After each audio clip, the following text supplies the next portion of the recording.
Hi, this is Jonathan Rosenhead, Jerusalem psychotherapist. This week's Torah and Psychology post for Parshas Sisa is going to discuss strength.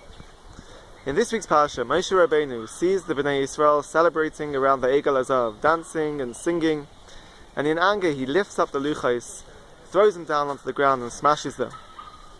And the Gemara in the Dorim discusses the different attributes a person will have for the Shechina to rest on them. And all of these attributes Moshe Rabbeinu had, one of which was strength. And the Gemara learns us out from this week's Parsha the immense strength that Moshe Rabbeinu showed in lifting up the luchos, the heavy luchos, throwing them down onto the ground to smash them, shows that he was a very strong person.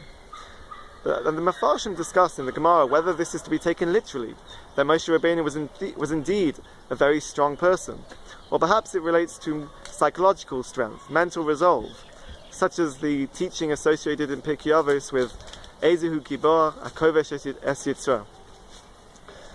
From the research, it's reasonable to assume that the Gemara could be referring to both concepts of strength, psychological strength and also physical strength.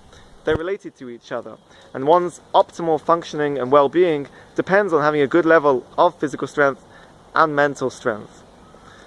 And indeed, if someone has a good level of both of these factors, they can function in the best way possible, they can be successful, they can feel competent and achieve what they want to achieve in their life, reach their goals.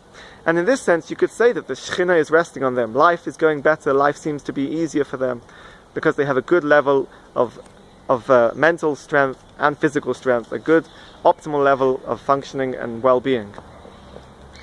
And in the research, in psychotherapy, there's something called the strengths-based approach, which teaches a person to identify their talents, skills and abilities, and to reinforce them, to focus on them and try to strengthen them.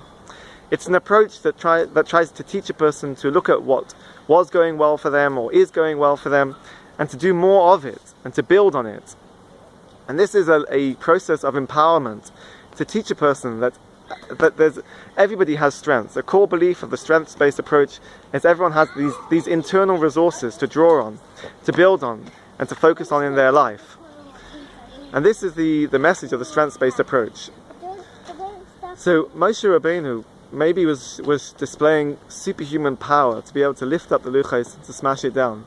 But the strengths-based approach tells us and teaches us that everybody can find their own superpower and to use it to be successful and healthy in their life. Have a great Shabbos.